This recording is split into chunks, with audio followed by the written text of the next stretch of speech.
नमस्कार. तुम्ही पाहत आहात सम्यक क्रांती यूट्यूब चॅनल. माधव गायकवाड. नगरपंचायतीच्या निवडणुका संपन्न झाल्या आणि या नगरपंचायतीच्या निवडणुकीमध्ये या निवडणुकींच्या अगोदर मी म्हटलं होतं की या महाराष्ट्रामध्ये नगरपंचायतीच्या निवडणुकीमध्ये भारतीय जनता पार्टी हा पक्षच एक नंबरचा राहील असं मी अनेकदा म्हटलं होतं. आणि या निवडणुकामध्ये भारतीय जनता पार्टी एक नंबरचा पक्ष झालेला आहे. याची कारणमीमांसा मी पुढील व्हिडिओमध्ये करणार आहे. परंतु संपन्न झालेल्या या निकालाच्या संदर्भामध्ये चर्चा मोठ्या प्रमाणात चालू झालेल्या आहेत. अनेक राजकीय विश्लेषक या निवडणुकीचे विश्लेषण करत आहेत आणि म्हणून या निवडणुकीचं विश्लेषण करत असताना एक गोष्ट लक्षात आली आहे की या निवडणुकीच्या माध्यमातून ग्रामीण भागातील असणारी जी छोटी शहरं आहेत आणि त्या ठिकाणी असणाऱ्या नगरपालिका आहेत आणि त्या नगरपालिकांच्या माध्यमातून मोठ्या प्रमाणात सर्वच पक्षाच्या वतीने तरुणींनी मोठ्या प्रमाणात भाग घेतला आणि मोठ्या प्रमाणात तरुणी युवक युवती हे सर्वच पक्षातून निवडून आलेले आहेत. ही चांगली गोष्ट आहे. कारण राजकारणामध्ये तरुणींनी राजकारणामध्ये युवक युवतींनी येणं गरजेचं आहे. आणि जे सुशिक्षित तरुण आहेत, शिकलेले तरुण आहेत की ज्यांना समाजामध्ये काही नवीन अशा पद्धतीचं काम करायचं आहे, तेव्हा अशा पद्धतीचं या निवडणुकीच्या माध्यमातून एक चांगली गोष्ट झालेली आहे की तरुणी मोठ्या प्रमाणात निवडणुकीमध्ये निवडून आलेले आहेत. विशेषतः छोट्या छोट्या पक्षांचा आपण जर विचार केला तर या ठिकाणी आपल्याला मी म्हटल्याप्रमाणे वंचित बहुजन आघाडी या पक्षाने माननीय बाळासाहेब आंबेडकर व माननीय सुजातदादा आंबेडकर यांच्या माध्यमातून चांगली कामगिरी त्यांनी केली आहे.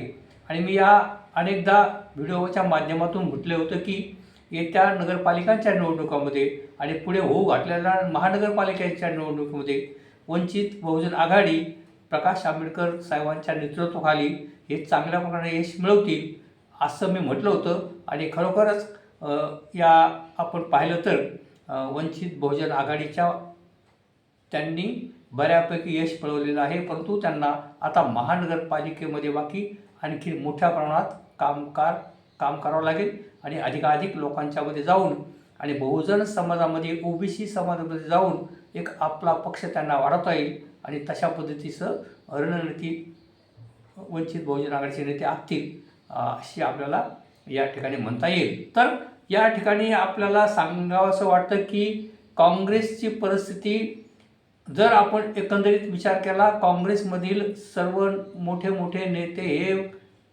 पक्ष सोडून गेलेले आहेत आणि त्यातील बहुतेक भारतीय जनता पार्टीबरोबर गेलेले आहेत.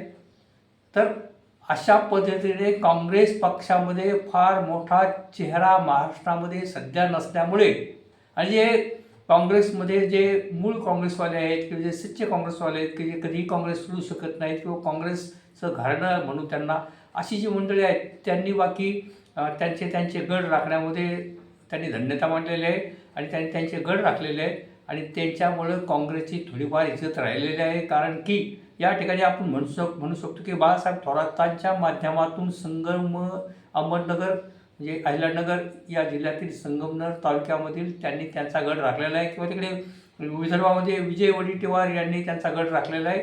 तर अशा पद्धतीने त्यांच्यामुळे काँग्रेसची संख्या नगरसेवकांची थोडी वाढलेली दिसते. आणि म्हणून जे काँग्रेसमध्ये असणारे बाळासाहेब थोरातसारखी चांगले नेते मंडळी आहेत किंवा पृथ्वीराज चव्हाणसारखी चांगली मंडळी आहेत किंवा पुढे इकडे वडेट्टीवारसारखा लढवया नेता आहे किंवा पटोलेसारखा जो लढवया नेता आहे, ही जी थोडीफार मंडळी काँग्रेसमध्ये आहे त्यांनी त्यांच्या पद्धतीने कामकाज करून त्या ठिकाणी बऱ्यापैकी यश त्यांनी मिळवलेलं आहे. परंतु या पुढील काळामध्ये काँग्रेसला जर आपली सुधारणा करायची असेल आणि आपल्या अधिकाधिक नगरसेवक महानगरपालिकामध्ये निवडून यायचे असतील तर त्यांना प्रकाश आंबेडकर यांच्याबरोबर युती करणे गरजेचं आहे. आणि हे बाकी काँग्रेसच्या हायकमांडच्या लक्षात आल्यामुळे काँग्रेसचे हायकमांड म्हणजे दिल्लीश्वर यांनी शिष्टमंडळ पाठवून माननीय प्रकाश आंबेडकर साहेबांची त्यांनी भेट घेतलेली आहे. आणि पुढील काळामध्ये आपल्याला पाहता येईल की माननीय प्रकाश आंबेडकर व काँग्रेसची युती महानगरपालिकांच्या निवडणुकीमध्ये होईल की नाही, परंतु काँग्रेसच्या बाकी लक्षात आलेलं आहे की आता बाकी महाराष्ट्रामध्ये आपली सुधारणा करायची असेल आणि आपला पक्ष काही प्रमाणात आपल्याला जास्त मोठ्या प्रमाणात निवडून आणायचा असेल तर प्रकाश आंबेडकर यांच्याबरोबर युती करणं गरजेचं आहे. आणि म्हणून तशा पद्धतीची बोलणी राजगरावर झालेली आहेत. आणि मग या ठिकाणी आपल्याला जर असं म्हणता येईल की काँग्रेस पक्षाने त्यांचा अहंभाव, काँग्रेस पक्षाने त्यांचा पुरेसा गर्व आणि काँग्रेस पक्षाने ताठर भूमिका सोडून देऊन त्या ठिकाणी माननीय प्रकाश आंबेडकर यांना सन्मानपूर्वक जर तिकीट दिले, सन्मानपूर्वक त्यांना अधिकाधिक उमेदवार त्यांचे दिले तर काँग्रेसचाही फायदा होईल आणि वंचित बहुजन आघाडीचा देखील फायदा होईल हे या ठिकाणी जाणवत आहे. तेव्हा या ठिकाणी छोट्या छोट्या पक्षांनी देखील चांगली या ठिकाणी कामगिरी केलेली आहे. मी म्हटल्याप्रमाणे जो दुर्लक्षित पक्ष या महाराष्ट्रामध्ये की त्याचं समाज माध्यमामधून विशेषतः नाव घेतलं जात नाही ते BSP, त्या BSPने देखील महाराष्ट्रामध्ये या नगरपालिकामध्ये चांगलं यश मिळवलेलं आहे. आणि विशेषतः जो बारामती जो पवार कुटुंबियांचा बल्ले केला आहे त्या बारामतीमध्येच BSPने अगदी तरुण मुलीला 22 वर्षाच्या मुलीला त्या ठिकाणी म्हणजे ती मुलगी निवडून आलेली आहे. आणि BSPच्या वतीने बारामतीमध्ये पवार कुटुंबियांच्या बालेकिल्ल्यामध्ये BSPचा उमेदवार निवडून येतो ही देखील अत्यंत महत्त्वाची घटना म्हणता येईल. दुसरं आपल्याला या ठिकाणी असं म्हणता येईल की काँग्रेसच्या माध्यमातून काँग्रेसच्या काही नेत्यांनी चांगली कामगिरी केली, परंतु या ठिकाणी आपल्याला उद्धव बाळासाहेब ठाकरे व राजसाहेब ठाकरे यांच्या पक्षाची बाकी अवस्था फार चांगली नाही हे म्हणता येईल. कारण की या ठिकाणी आपल्याला असं म्हणता येईल की ज्या अर्थाने माननीय एकनाथ शिंदे साहेबांनी झंझावाती दौरा केला व महाराष्ट्र फिरून त्यांनी प्रचार केला त्याच्यामुळे त्यांचे उमेदवारांची संख्या वाढलेली आहे. त्याचप्रमाणे एकनाथ शिंदे साहेब हे झंझावाती दौरा करत होते, त्याचप्रमाणे अजित पवार हे झंझावाती दौरा करत होते आणि भारतीय जनता पार्टीचा तो प्रश्नच नाही, त्यांची यंत्रणा फार मोठी आहे.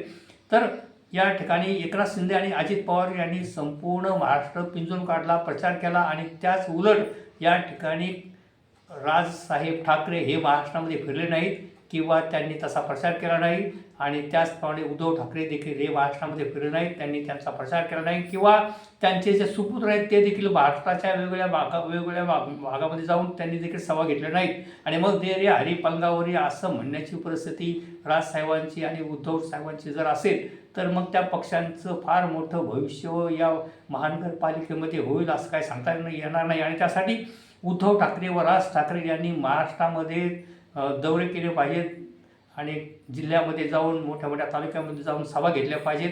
आणि आपला ऐशारामाने आपलं घरदार सोडायचं नाही आणि घरामधूनच आपण जर आदेश देत असू तर आता ती परिस्थिती राहिली नाही. आणि म्हणून या महानगरपालिकांच्या निवडणुकांमध्ये जर उद्धव ठाकरे साहेबांच्या शिवसेनेला आपलं प्रभाव दाखवायचा असेल तर माननीय उद्धव ठाकरे किंवा आदित्य ठाकरे यांनी प्रत्यक्ष त्रास घेऊन महाराष्ट्राच्या विविध भागामध्ये जाऊन प्रचार करणं गरजेचं आहे. आणि मनसेची परिस्थिती अशी आहे की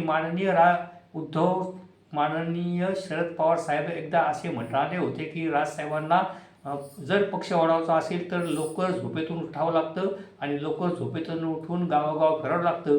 तेव्हा अशी परिस्थिती लक्षात घेता माननीय राजसाहेब ठाकरे यांनी बाकी महाराष्ट्राचा झंझावाती दौरा करणे आणि थोडा जीवाला त्रास घेऊन वेगवेगळ्या राज्यांमध्ये वेगवेगळ्या जिल्ह्यांमध्ये जाऊन त्या कार्यकर्त्यांना प्रोत्साहन देणे व स्वतःच हिरिणी भाग घेणे व अधिकाधिक सभा महाराष्ट्राच्या वेगवेगळ्या जिल्ह्यामध्ये करणे हे जर केलं तरच राजसाहेब ठाकरेंचे मनसे व उद्धव साहेबांची शिवसेना हे मोठ्या प्रमाणात यश मिळवू शकतात. अन्यथा त्यांच्या वाट्याला फार मोठं यश येणार नाही. आणि या महानगरपालिकांच्या निवडणुकामध्ये देखील भारतीय जनता पार्टीच एक नंबरचा पक्ष राहील. आणि तो का राहील यासाठी मी व्हिडिओ बनवणार आहे. आणि कारण त्यांच्याकडे असणारी मोठी यंत्रणा आणि त्यांच्याकडे असणारा प्रचंड पैसा याच्यामुळे भारतीय जनता पार्टी ही एक नंबरलाच पक्ष राहील ही बाकी मी पुन्हा एकदा सांगत आहे. बंधू आणि भगिनींनो, अशा पद्धतीचे व्हिडिओ घेऊन मी येत असतो, तरी कृपया तुम्ही माझ्या या व्हिडिओला लाईक करा आणि आपण पहिल्यांदा जर हा व्हिडिओ पाहत असाल तर आपण माझ्या या व्हिडिओला लाईक करा आणि त्याचप्रमाणे आपण जर नवीनच माझा व्हिडिओ पाहत असाल तर माझ्या सम्यक क्रांती यूट्यूब चॅनल माधव गायकवाड या चॅनलला आपण सबस्क्राईब करा. या ठिकाणी अत्यंत ठळक मला या माध्यमातून म्हणासे वाटतं की वंचित बहुजन आघाडी यांनी बाकी चांगल्या पद्धतीने यश मिळवलेलं आहे आणि एक तरुण चेहरा आणि एक तरुण नेतृत्व सुजात प्रकाश आंबेडकर यांच्या नेतृत्वाखाली एक महाराष्ट्रामध्ये एक तरुणांची फळी उभी राहत आहे हे बाकी या ठिकाणी मी अधोरेखित करीत आहे. आणि म्हणून या ठिकाणी आपण माझ्या या व्हिडिओला लाईक करा व आपण पहिल्यांदाच माझा व्हिडिओ पाहत असाल तर माझ्या सम्यक क्रांती यूट्यूब चॅनल माधव गायकवाड या चॅनलला आपण सबस्क्राईब करा. विनंती. धन्यवाद.